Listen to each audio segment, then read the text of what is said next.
네, 각이 살아있는 정치평론 시사정각 시작하겠습니다. 오늘도 각이 서는 두 분을 모셨습니다. 윤희석 국민의힘 선임 대변인, 김진욱 전 민주당 대변인 모셨습니다. 어서 오세요. 네, 검찰 인사가 단행됐습니다. 왜 하필 지금인가? 이 부분에 대한 추측이 많이 나오는 것 같습니다. 윤석열 대통령께서 검찰 인사권을 통해서 분명한 메시지를 검찰에 전달했다, 이렇게 봐야 될 것 같습니다. 윤석열 대통령께서 지금 이 서울중앙지검장부터 거기에 담당했던 1차장부터 4차장까지를 전원을 지금 교체했단 말이에요. 이것은 김건희 여사에 대한 수사의 속도를 내겠다라고 하고, 또 김건희 여사의 소환이 불가피하다라고 얘기가 나온 지 불과 며칠 안 돼서 이런 인사가 단행된 것으로 봤을 때 윤석열 대통령께서 매우 이번 수사에 대한 불만과 불신을 가지고 있는 거 아니냐, 이렇게 해석해 볼 여지가 충분히 있다라고 보여지고요. 지난번 인사가 예고가 그게 뭐 이런 이원석 검찰총장이 이 수사에 대해서 엄정하고 신속하게 수사를 하겠다고 했습니다만, 이번 인사를 통해서 이 이원석 총장의 그런 의지가 꺾였다, 이렇게 봐야 될 것 같습니다. 검찰 내부에서는 정기 인사라고 보기엔 좀 뜬금없는 시점이고, 그리고 물갈이 폭을 봤을 때 좀 정치적인 의도가 보이는 게 아니냐, 이런 분석도 좀 있는 것 같습니다. 네, 그런 해석이 좀 나올 만하죠. 검찰에서 김건희 여사 관련 수사에 대해서 속도를 높이겠다고 입장을 밝힌 지가 얼마 안 됐기 때문에, 또 그 수사를 담당할 수 있을 분들이 교체가 됐기 때문에 김진욱 대변인 말씀하신 것처럼 뭔가 좀 다른 해석들도 나올 수 있는 건데, 어쨌든 인사권자가 인사를 단행한 것이고, 수사는 수사고 인사는 인사고, 이런 말을 이원석 총장 오늘 하지 않았습니까? 검사가 바뀐다고 해서 수사 자체의 결과가 바뀐다는 예단할 필요는 없다고 저는 봅니다. 그런 차원에서 이 수사가 이제 진행이 될 것이고, 예. 또 결과가 어떻게 나오는가를 보고 판단해도 늦지 않다고 봅니다. 근데 시동이 막 걸리는데 이렇게 물갈이가 되면은 차질이 생기는 건 아닙니까?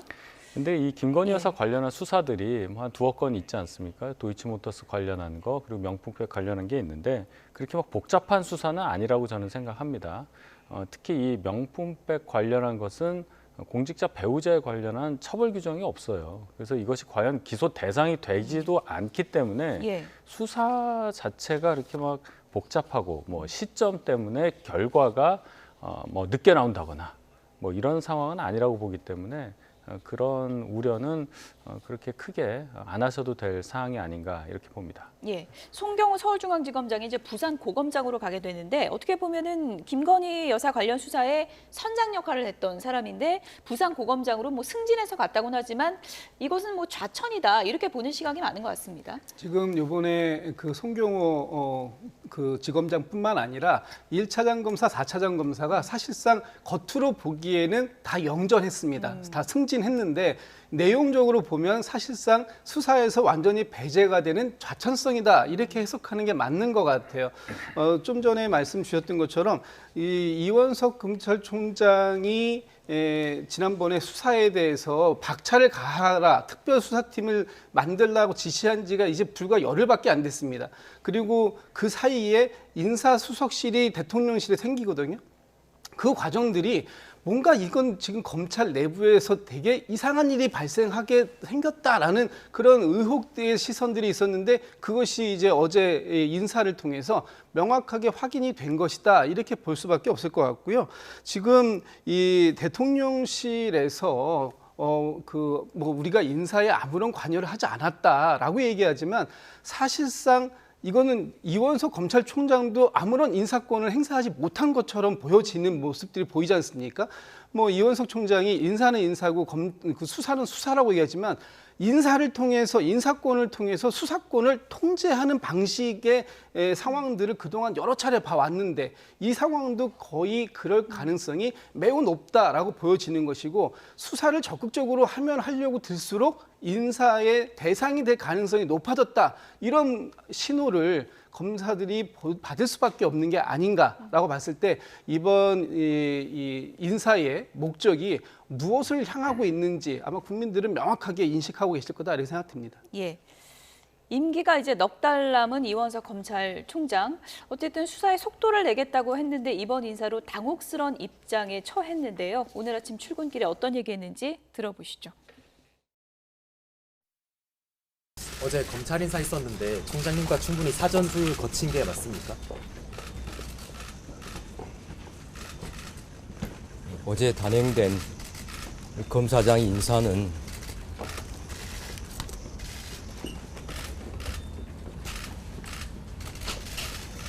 제가 이에 대해서 더 말씀드리지 않겠습니다. 후속 인사는 언제쯤 하실 계획이신지도 궁금해하는데요. 제가 알 수 없는 문제입니다. 김 여사 수사 방침에 향후 제동이 걸린 것 아니냐는 우려가 있는데요, 총장님. 오로지 증거와 법리에 따라서만 원칙대로 수사할 것입니다.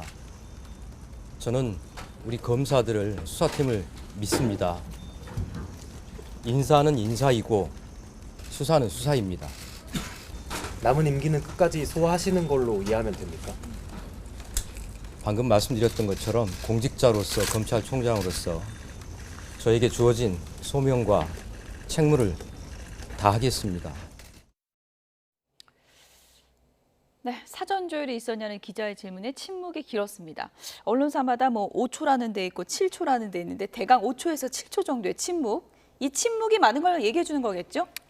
네, 그렇게 봐야 되겠네요. 예. 이원석 총장 입장에서는 아마 인사 과정에서 저도 뭐 내밀한 사정은 모르지만은 언론에 그걸 다 밝힐 수 없는 그런 사정이 있다고 봅니다. 그것이 인사 내용에 관련한 것이든 과정에 대한 것이든 어쨌든 어제 단행된 인사에 대해서 본인이 당황스러워하는 것은 사실인 것이고 또 본인이 생각해왔던 어떤 수사 방향이라든지 속도에 대해서 많은 생각을 하게 되는 뭐 그런 소회를 표정과 예. 침묵으로 말한 것으로 저는 봅니다. 네, 이례적인 5초에서 7초의 침묵인데 오늘 언론사에서 이원석 총장이 출근길에 혹시나 물러나겠다 이런 입장을 밝히지 않을까 그런 예상도 많았는데 일단 직은 유지하겠다는 입장인 거죠. 그렇습니다. 일단 뭐 오늘 사퇴 의사를 명확하게 밝히진 않았고요. 검찰총장으로서의 역할에 충실하겠다 이렇게 얘기를 하신 걸로 봤을 때는 일단은 현직을 유지하는 상태에서 아무래도 이제 후위를 이제 도모해보겠다 이런 생각을 갖고 있는 것 같아요. 좀 방금 전에 말씀 주셨던 것처럼 저 긴 침묵의 시간, 물론 뭐 5초라는 시간이는 짧다면 짧은 시간이지만 저 상황에서의 5초는 굉장히 긴 시간의 침묵이었다. 예. 그것을 통해서 불만을 드러냈다 이렇게 볼 수 있고요. 이 법조계에서는 이런 얘기들을 하더라고요. 검찰총장이 인사가 있는 날 지방에 간다라는 것은 그 인사에 대한 불만을 드러낸 예. 것이다. 이렇게 얘기도 하고 있고 예. 또 오늘 이렇게 아침에 이례적으로 기자들에게 내가 오늘 메시지가 있을 거다라고 미리 얘기를 했다라는 거 이런 것들을 봤을 때는 이 인사가 사전에 충분하게 소통되지 않고 검찰총장이 동의하지 않는 그런 부분도 예. 분명히 인사 내용 중엔 있었던 것이 아닌가 이렇게 보여졌을 때 앞으로 이원석 총장이 자리는 지킬 수 있을지 예. 모르겠습니다만 이원석 총장이 과연 이 검찰총장으로서의 총수로서의 어떤 그 역할, 예. 이 그 수사를 독려하고 외풍을 막아주는 이런 역할들을 과연 제대로 해낼 수 있을까 하는 부분에 있어서는 예. 좀 이제 그 의구심들이 들 수밖에 없고 이 상황들로 봤을 때는 이원석 총장이 뭐 오늘 당장 어떤 인사 거취 문제에 대한 말씀은 하지 않으셨지만 향후 진행되는 수사의 과정들 이런 것들을 통해서 본인이 결단을 할 수도 있는 그런 가능성을 남겨놓은 상황이다 이렇게 봐야 될 것 같습니다. 어제 검찰 인사 나오고서는 이런 얘기가 많았습니다. 사실상의 손발 역할하는 수사 라인을 다 물갈해버렸기 때문에 이원석 총장한테 내부적으로는 좀 나가라는 메시지 아니냐 이렇게까지 해석이 나왔었거든요. 그렇게 볼 수도 있고요. 예. 또 그 1차장부터 4차장까지 전체의 차장 검사들을 바꾼 것도 그렇고 좀 대검에서 참모 역할을 하는 많은 사람들이 이번 인사 대상에 포함이 됐습니다. 그래서 이원석 검찰총장의 사실상 그 손발을 같이 맞출 수 있는 팀워크를 구사할 수 있는 사람들이 사실상 지금 대검에 남아있지 않고 예. 새롭게 이렇게 물갈이로 해서 들어온 사람들이 사실상 대통령과 매우 그 깊은 관련이 있는 특히 지금 요번에 저기 서울지검장이 된 이창수 지검장 같은 경우에는 예. 윤석열 대통령이 검찰총장 시절에 대변인 역할을 맡으면서 이 찐윤이다. 예. 검찰 내의 찐윤. 친윤보다 더 센 건가요? 예, 그렇죠. 친윤보다 예. 더한 찐윤계다라고 평가를 받을 정도의 신임이 두터운 사람이 예. 지금 지검장으로 왔기 때문에 앞으로 검찰총장과 지검장 사이에서의 또 다른 어떤 파열음이 나올 수도 있다. 예. 뭐 앞으로 그렇게 될지 여부는 지켜봐야 되겠습니다만 그럴 가능성도 배제할 수 없는 상황이 아니겠나 이렇게 보여지는 거죠. 근데 이원석 총장도 처음엔 친윤이라 그랬잖아요. 그러면 지금은 친윤이 아닙니까? 뭐 친윤이냐 예. 아니냐는 얘기는 상황에 따라 뭐 달리 보시는 분이 많은데 긴장 처음에 관계인 건 맞습니까? 지금 현재요. 네. 인사에 대한 이원석 총장의 오늘 반응을 보면 뭐 예. 긴장이라기보다는 인사 자체에 대해서 본인이 예상하지 못했던 건 확실하니까 이 사안에 대해서만큼은 생각이 좀 다를 수 있다고 볼 수 있는 거고요. 친윤이냐 아니냐는 얘기는 정권 시작하자마자부터 초대 검찰총장을 맡았으니까 뭐 친윤이라고 해석한 게 맞겠죠. 지금도 직을 유지하고 있고요. 거의 2년 임기가 이제 다 돼가는 시점에서 인사 관련한 이런 어떤 상황이 발생하다 보니 아마 그런 해석이 나오는 것 같은데 어쨌든 직을 유지하고 있으니까 아직도 친윤이라고 보는 것이 저는 맞다고 생각합니다. 예.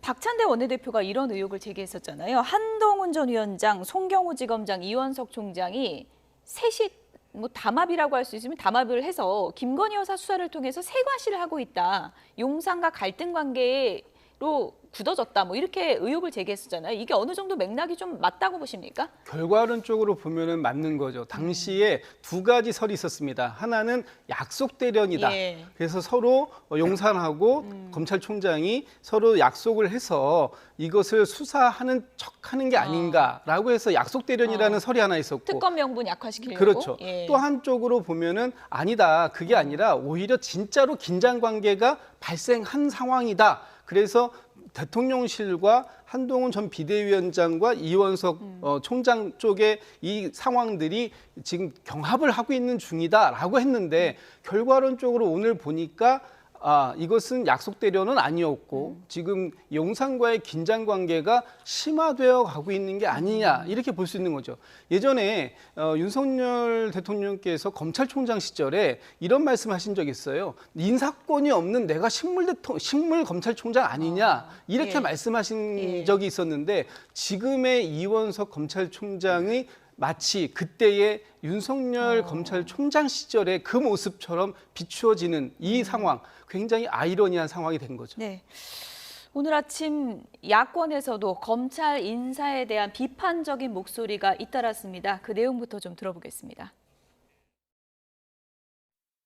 한마디로 수사를 틀어막는 인사, 수틀막 인사로 보입니다. 김 여사와 본인의 비리를 감추기 위해서 믿을 만한 사람이다라고 생각하고 중앙지검장이 앉힌 것 아닌가 싶고요. 사실은 검찰 인사는 검찰총장의 의견을 묻게 돼 있는데 이건 그 신임 민정수석이 인사 조직에 능통한 분이다라고 들었는데 그쪽에서 내려온 인사 아닌가 싶습니다. 검찰총장 수사 지휘를 손을 떼게 제가 조치해놨습니다. 그렇죠. 당시에 이 사건에 있어서는. 예. 그래서 중앙지검장이 소환하면 되는 것인데 아마 새로운 이창수 중앙지검장이 소환을 하리라고는 생각지 않습니다. 예. 여사에 대해서는 아마 언급도 하지 마라. 사건을 타치조차 하지 마라. 그러지 않을까 싶은데요. 모멸감도 느껴질 것이고 또 검찰에 대한 그 대통령의 불신이 노골적으로 드러난 것이기 때문에 더 이상 자리를 지키고 있을 이유가 없을 것이라고 생각되는데 그러면 이제 항명으로 받아들여지지 않겠습니까? 이제 그런 점들이 부담일 것이다 이렇게 생각합니다. 윤석열 대통령이 검찰총장 시절에 대변인을 지냈고 또 이재명 대표에 대해서도 억지 수사를 했던 이창수 전주지검장이 중앙지검장으로 발탁되어서 올라온 것은 이례적이라고 그러더라고요. 이런 것을 보면 검찰을 윤석열 직할 체제로 완전히 편제하려고 하는 게 아닌가 싶습니다.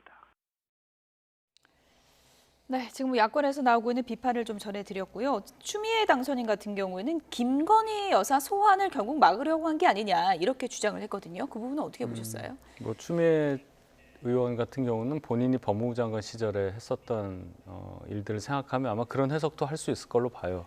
보면은 검찰총장이 인사함에 있어서 법무부 장관이 검찰총장의 의견을 들어야 한다, 뭐 이 말씀도 하셨잖아요.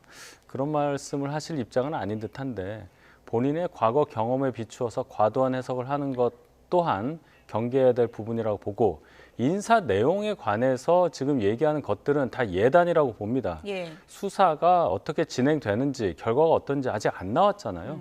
그를 보고 판단해도 늦지 않다는 말씀을 저는 지속적으로 드리고 싶습니다. 예. 윤석열 당시 검찰총장의 모습이 이원석 총장을 보면서 떠올랐다고 하셨는데 추미애 당선인 얘기를 들어보니까 이번에는 또 이제 검찰총장 어떻게 보면 편을 드는 그런 지금 아이러니한 상황이 된 것 같습니다. 네, 그렇습니다.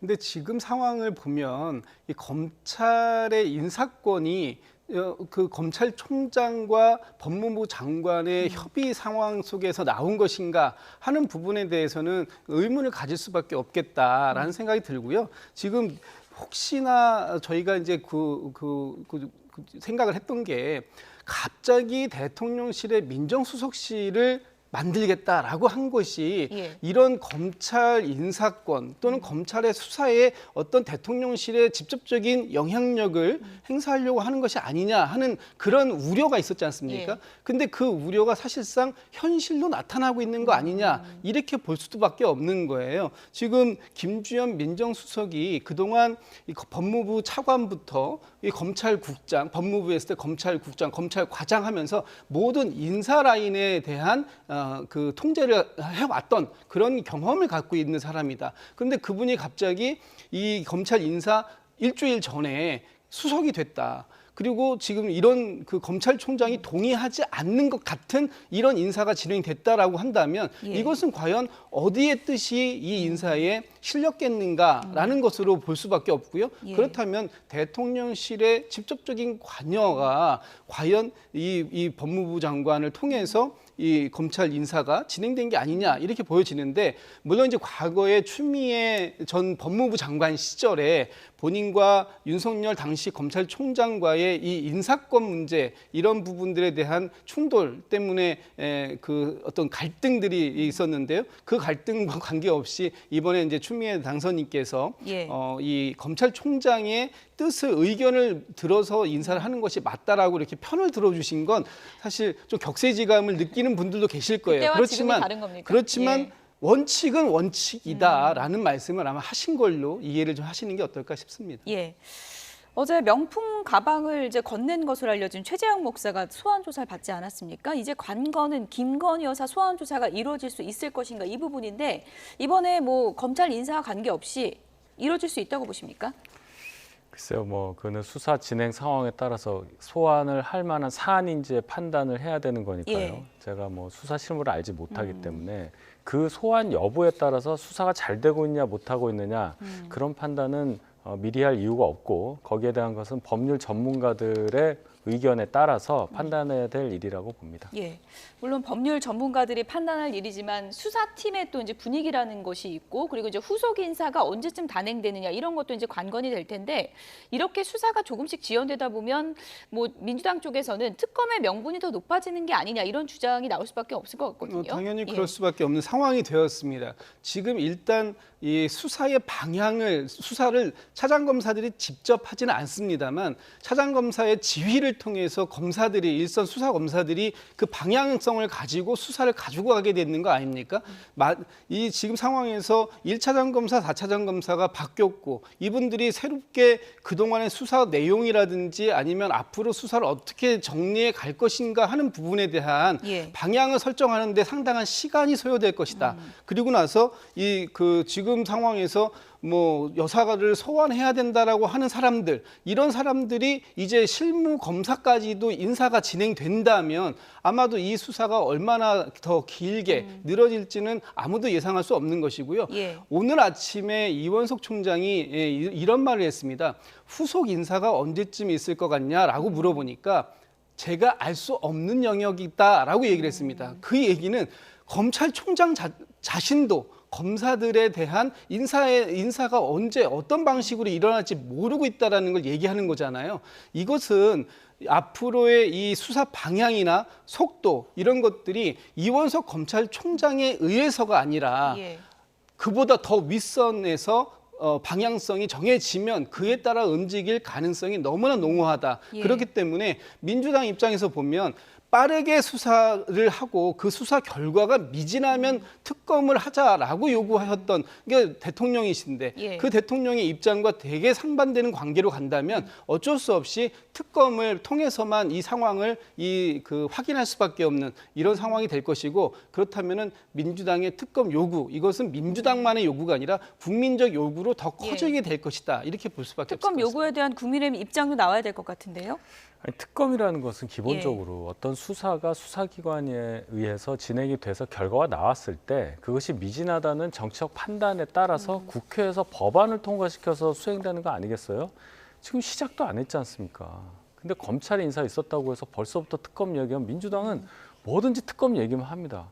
그러면은 가지고 있는 입법 권력으로 특검청을 만드세요. 그 얘기를 굉장히 제가 많이 하는데 뭐만 하면 특검 국민의 뜻이다는데 국민께 제대로 사안에 대해서 여쭤보시고 해도 늦지 않고요. 계속 말씀드립니다. 예단을 갖고 정치공세하는 거 할 수 있는 거라고 하지만은 이 상황은 그것하고도 달라요. 그러니까 특검을 제발 여러 가지로 연결시키는 것만큼은 안 해주시기를 바라는 마음 간절합니다. 예, 김진욱 전 대변인께 이거 좀 여쭤볼게요. 어제 뭐 김건희 여사 수사 라인이 대폭 물갈이됐다 이런 시선도 있지만 일종의 한동훈 라인을 밀어냈다 이런 또 시선도 있거든요. 그 부분은 어떻게 보세요? 그렇게 볼 여지도 일부 있는 것 같긴 해요. 예. 왜냐하면 지금 윤석열 대통령과 한동훈 전 비대위원장과의 관계가 예전 같지 않다라는 것이 지금 여의도의 이쪽 정치권의 정설처럼 되어 있지 않습니까? 그리고 지금 한동훈 전 비대위원장이 앞으로의 정치 일정이나 어떤 정치 방향에 따라서 대통령과 상당한 관계를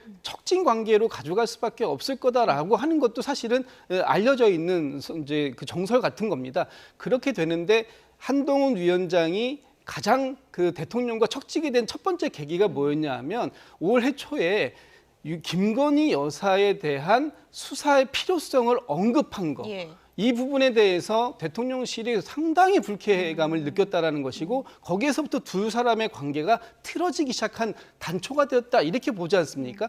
마찬가지로 한동훈 전 비대위원장과 이원석 그 검찰총장이 그 연수원 동기생들이지 않습니까? 여기에서 이원석 검찰총장도 총선 이후에 갑자기 특별수사팀을 구사하고 수사의 속도를 내라라고 얘기를 해요. 이런 과정들 전체가 하나의 이 꾸러미들이 엮여져서 대통령과의 어떤 세를 견주고 있는 거 아니냐 이렇게 오해를 우려를 낳았던 부분들이 있었기 때문에 그런 해석도 사실은 뭐 그 일부의 해석일 수 있습니다만 그런 해석이 가능도 하다 이렇게 보여지는 거죠. 한동훈 라인까지 밀어낸 거 아니냐 이런 의혹의 시선이 나오는 상황에서 지금 당내에서도 한동훈 전 위원장에 대한 견제구가 점점 더 강해지고 있습니다. 오세훈 서울시장과 이철규 국민의힘 의원의 목소리 들어보겠습니다. 외연을 확장하는 방향으로 당을 운영하지 않으면 요즘 유권자들, 요즘 국민들은 선거 직전에 당에서 나오는 메시지를 가지고 설득하기에는 한계가 있습니다. 평소에 설득력 있는 행보, 내실이 있는 정책으로 꾸준히 메시지를 국민들께 전달하지 않으면 요즘 국민들은 선거 전에 몇 달 동안 있었던 발표나 뭐 입장의 변화나 뭐 일종의 제스처나 이런 거에 쉽게 넘어가지 않는다라는 걸 전제로 당의 정체성을 보다 외연을 확장할 수 있는 행보로 바꾸지 않으면 안 된다라는 주장을 하는 겁니다. 한동훈 비대위원장 독한 시기 걸렸어요. 글쎄, 그건 뭐 본인이 알아서 할 일이지 그걸. 본인이 판단할 문제지 왜 제3자가 나가지 말으라고 압박을 하고 또 그렇게 해야만 됩니까? 총선 패배의 책임을 묻는 것은 당원들이 이래야 됩니다. 당원들이. 예. 만약에 본다면 종선에 책임이 있다고 생각하면 당원들이 투표로서 책임을 묻는 것이지. 네. 그걸 왜 경쟁하고자 하는 쪽에서 그런 주장을 해야만 됩니까? 그거는 조금 납득하기가 좀 뭐합니다. 네, 한동안 정치 현안에 대해서 말을 아끼던 오세훈 서울시장, 요즘에 언론에서 자주 보이던데 특히 한동훈 전 위원장에 대한 경계심이 좀 있는 것 같아요. 뭐 다 예상하시겠지만 예. 이제 오세훈 시장도 아마 차기 대선에 도전하는 것을 염두에 두고 계실 걸로 보이고 예. 뭐 홍준표 대구시장과 마찬가지로 잠재적인 경쟁자라고 생각할 수 있는 분들에 대해서는 견제고 나설 수 있는 상황은 되겠죠. 그래서 총선 관련한 평가에 대해서도 한동훈 비대위원장이 지휘했던 그 부분을 짚어서 아마 비난을 하고 비판을 하고 이럴 상황은 계속 이어질 걸로 보입니다. 대선을 겨냥한 견제구일 수 있다라고 하셨는데 이철규 의원은 그러면 어떤 건가요? 전당대회 염두에 둔 견제구인가요? 일단 그렇게 되겠죠. 예. 뭐 당 상황에서 보면은 전당대회 이제 누가 나오냐 예. 또 누가 되느냐를 많이 관심을 갖고 뭐 한동훈 비대위원장이 나오는 게 맞느냐 안 맞느냐 말을 많이 하는데 그 관점에서 해석을 지금 하는 거 아니겠습니까? 그래서 그 전에는 총선 패배에 책임이 있는 사람이 나오는 게 맞느냐. 그래서 이철규 의원 같은 경우는 본인이 그 책임을 지고 원내대표 선거 안 나갔다는 거 아니겠어요? 그 주장을 연장해서 생각을 하면 간접적으로 한동훈 비대위원장이 전당대회에 나가는 게 맞느냐. 예. 아마 이런 말씀을 하시는 걸로 해석을 합니다. 본인도 안 나옵니까, 전당대회? 이철규 의원이요? 예. 그건 제가 모르겠습니다. 여쭤봐야 되겠죠. 일각에서는 이철규 의원이 뭐 전당대회 준비하고 있다 이런 얘기도 들리기 때문에 제가 여쭤봤는데 어떻게 전망하시나요? 이철규 의원이 뭐 당대표로 출마할지는 잘 모르겠어요. 그리고 아직도 지금 이 국민의힘이 지도체제를 확정하지 않았지 않습니까? 물론 지금 상태라면은 단일성 집단 지도체제로 해서 대표와 또 최고위원을 투트랙으로 나누어서 뽑게 될 텐데 이것을 뭐 지금 원트랙으로 해서 집단 지도체제로 예. 가자는 얘기도 있기 때문에 이런 것들이 정리가 되면 확인이 되겠습니다만 이철규 의원 같은 경우에는 뭐 찐윤의 지금 그 대표 선수 격이기 때문에 최고위원 정도는 출마하시지 않을까. 그래서 아마 당내에서 친윤계의 목소리를 지도부에다가 전달하는 통로의 역할은 원내대표는 아니지만 예. 또 최고위원으로서는 하실 수도 있다. 이렇게 보여지고요. 지금 상황에서 그 오세훈 전 시장이나 지금 오세훈 시장이나 아니면 이철규 의원의 이런 이 친윤 세력들의 한동훈 전 비대위원장에 대한 견제구 이런 것들은 오히려 아이러니하게도 한동훈 전 비대위원장을 출마할 수밖에 없는 상황으로 등 밀고 있다, 예. 등 떠밀고 있다. 예. 그래서 오히려 한동훈 전 비대위원장이 본인이 스스로 결심하지 않더라도 나올 수밖에 없는 상황들을 만들어주고 있는데 역할을 하고 있다. 그런데 문제는 여기에서 나오는 한동훈 전 비대위원장의 포지션은 예. 친윤 포지션이 아니라 예. 비윤 포지션이 될 수밖에 없는 이런 아이러니한 상황도 예. 지금 전개되지 않겠나라고 예상을 해봅니다. 말씀하신 중에 오세훈 서울시장은 친윤으로 분류되는 건 아니지 않습니까? 뭐 그 지금 홍준표 대구시장이나 오세훈 시장 같은 경우에는 뭐 친윤이다, 뭐 범윤이다 이렇게는 안 하시지만 예. 어쨌든 잠재적인 대권 후보들로 봤을 때는 이분들조차도 한동훈 전 비대위원장에 대한 강력한 라이벌 의식을 느낄 수밖에 없는 상황은 아니겠습니까? 예. 어쨌든 뭐 비윤, 반윤으로 나올 수밖에 없다. 한동훈 전 위원장 이런 얘기를 해주셨는데 어제 원희룡 전 장관 만났다 그래요. 뭐 그래서 뭐 이름 짓기 원래 좋아하니까 원한연대다. 지금 이름이 원한연대라는 이름까지 붙었는데 두 사람의 만남은 어떤 의미가 있다고 보세요? 만남을 이제 어느 분이 만나자고 했느냐도 확인할 필요가 있고 원희룡 전 장관이 보도는 만나자고 했다 나왔잖아요. 이렇게 얘기가 나오고 있습니다. 그렇다면은 예. 원희룡 장관이 한동훈 비대위원장에게 뭔가 전할 메시지가 있다고 봐야 되겠죠. 예. 아마도 전당대회 관련한 아마 논의를 하고 싶어서 만나자고 한 것 같고 그렇게 되면 조금 더 해석을 해보면은 예. 전당대회 본인이 아마 출마할 의사가 있는 걸로 판단이 돼요. 누가요? 원희룡 전 장관이요? 장관이 예. 그런 거 관련해서 아마 협의 또는 논의하고자 하는 그런 자리가 아니었을까 예. 싶고 또 거기에 대해서 한동훈 비대위원장도 지금 뭐 세간의 관심은 한동훈 비대위원장이 전당대회에 나올 거냐 안 나올 거냐 거기서부터 얘기가 많이 진행되고 있잖아요. 그런 것도 서로 의사를 확인하고 뭐 이런 상황이 아니었을까 싶어봅니다. 뭐 딤섬 먹으려고 만나진 않았을 것 같고 두 분이 뭐 전당대회 관련 얘기를 하면 원희룡 전 장관이 나도 나갈 텐데 같이 나가서 열심히 뛰자 이랬을까요? 아니면 내가 나갈 테니까 나가지 말아달라 뭐 이렇게 얘기했을까요? 어떤 얘기일까요? 아무래도 같이 동반 출격하자는 얘기는 안 하지 않았을까. 아마 이제 그 가장 유력하게 한동훈 전 비대위원장의 등판설이 나도는 시점이고 또 지금 당원들 여론조사에서는 한동훈 전 비대위원장의 지지율이 압도적으로 높게 나오지 않습니까? 그런 상황이라면 아마 한동훈 전 비대위원장이 지금 어떤 마음을 가지고 있는지 그것을 확인해 보고자 하는 의미가 좀 더 컸을 것 같고요. 그 공교롭게도 시점이 지난 주말인데 어제 국민의힘에서는 비대위가 이제 새롭게 출범을 했고 대통령과의 만찬을 가졌고 그리고 첫 회의에서 전당대회 일정이 대략적으로 7월 중이다 이렇게 지금 나온 걸 보면 이제 전당대회가 사실상 스타트된 것이다라고 볼 수밖에 없는데 그 바로 전날 만났어요. 그렇다는 것은 앞으로 당이 급속도로 전당대회 쪽으로 방향을 잡아갈 때 본인도 결심을 해야 할 사안이 있다. 그런 결심을 한동훈 전 비대위원장과 급하게 논의해볼 필요성이 있었다. 이런 쪽으로 좀 해석해 볼 수 있을 것 같고요. 원희룡 전 장관이 아마도 한동훈 전 비대위원장과 어떤 그 의기투합의 성격, 그러니까 뭐 지금 한동훈 전 비대위원장이 이번 전당대회에 나와야 된다, 아니면 나오는 것이 정치적으로 빨리 소모가 될 수 있으니 조금 더 시간을 갖는 것이 좋겠다, 이런 부분들에 대한 어떤 상호 조율적 차원이 아니었을까, 이런 부분들을 한번 예상해 보는데요. 이제 한번 조만간에 결과가 나오지 않을까 싶습니다. 대학 선후배 관계고 뭐 총선 때도 두 분이 좀 좋은 궁합을 많이 보여줬었고 여권의 또 잠룡들이기도 하고요. 그래서 두 인물의 합심이 이루어진다면 어떤 시너지를 낼 수 있을까, 이런저런 뭐 추측들이 있는 것 같거든요.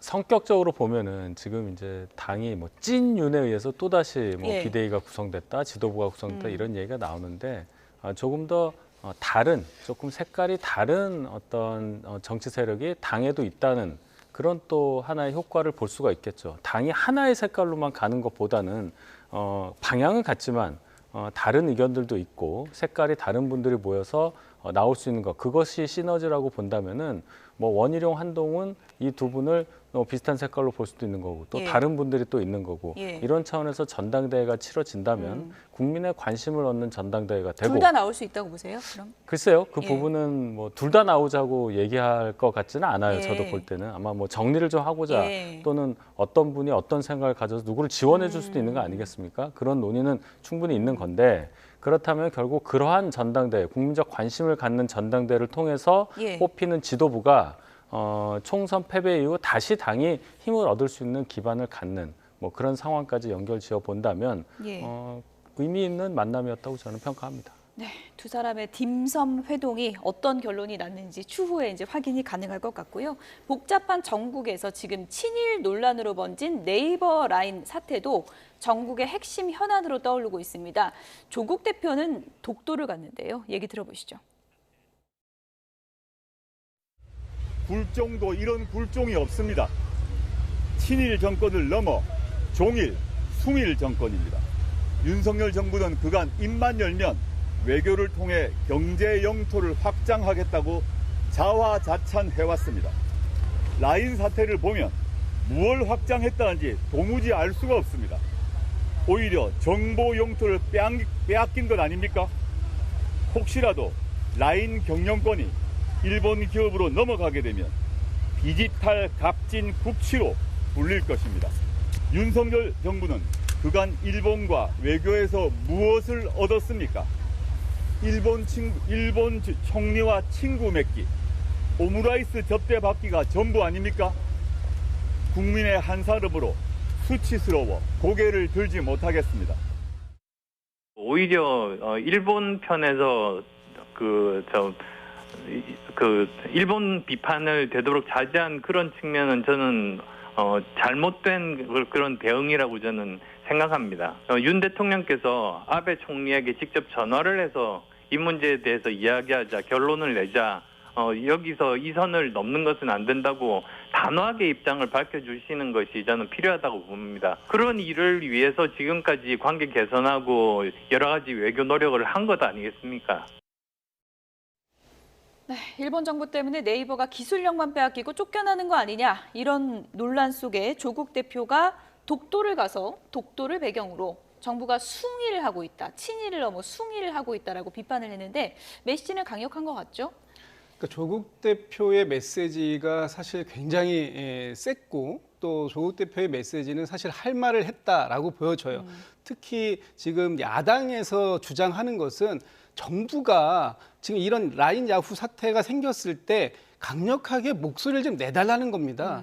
그런 목소리를 통해서 우리 기업들이 외국에서 투자 활동을 하고 하는 데 있어서 불이익을 당하지 않게 선제적으로 우리 그 기업들을 보호하는 역할을 기업이 해달라, 정부가 해달라. 지금 이 얘기를 하고 있는데 정부가 이걸로 자꾸만 반일 감정을 조장한다 이렇게 얘기하는데 아니 지금 왜 그 정부가 일본의 목소리를 내달라는 것을 반일이라고 얘기하는지 이해할 수 없다 이런 생각이 들고요.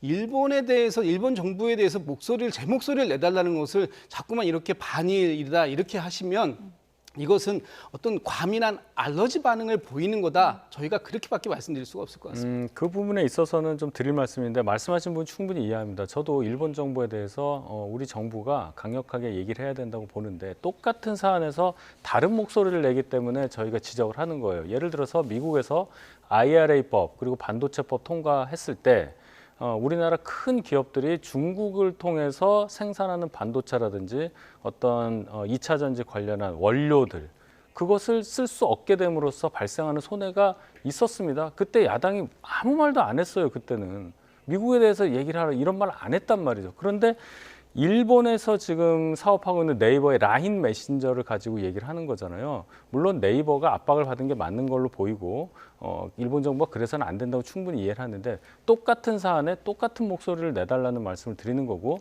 조국 대표가 독도까지 가서 선명한 메시지를 보여주는 거는 이해를 하지만은 정보 영토라는 말을 했습니다. 그 말도 굉장히 선동적이에요. 라인이라는 메신저는 전 세계적으로 통용되는 게 아니라 일본에서만 통용되는 메신저인데 그 회사가 50대 50으로 지금 돼 있단 말이에요. 그런데 거기에서 그러면 지분을 뺏긴다고 해서 우리가 그럼 일본의 정보 관련한 영토를 갖고 있다 이런 개념을 갖고 있는 게 이상하다는 거예요. 자본이 국적 없이 교류를 하고 우리나라 사람들이 미국 회사 주식 사는 마당에 그런 개념을 가지고 21세기 중반을 달려가고 있는 이 시점에 정치를 하고 있는 것이 맞느냐 이런 말까지 제가 드리고 싶습니다. 간략하게 20초씩 듣겠습니다. 지금 저희 일본의 라인이 일본에서만 서비스가 된다고 하시는데 동남아에서 광범위하게 지금 서비스를 하고 있어서 아마 이 부분에 있어서 일본에서의 그 주도권을 뺏기는 것이 그 라인 야후가 가지고 있는 이 동남아 전체에 영향을 미칠 수 있다 이런 말씀 드리는 것으로 제가 말씀을 가름하도록 하겠습니다. 예. 뭐 똑같은 사안인데요. 예, 동남아까지 하는 건 제가 알고 있는데 그것을 정보 영토라는 그러한 단어를 써서 얘기할 계제가 아니라는 거예요. 조금 더 학습이 필요한 부분이라고 저는 지적하고 싶습니다. 네, 정부에서는 우리 기업에 대한 부당 조치가 있을 때는 강력 대응하겠다 이런 입장을 밝혔다는 점을 끝으로 다시 한번 정리해드리겠습니다. 지금까지 윤희석 국민의힘 선임 대변인 김진욱 전 민주당 대변인 두 분이었습니다. 고맙습니다.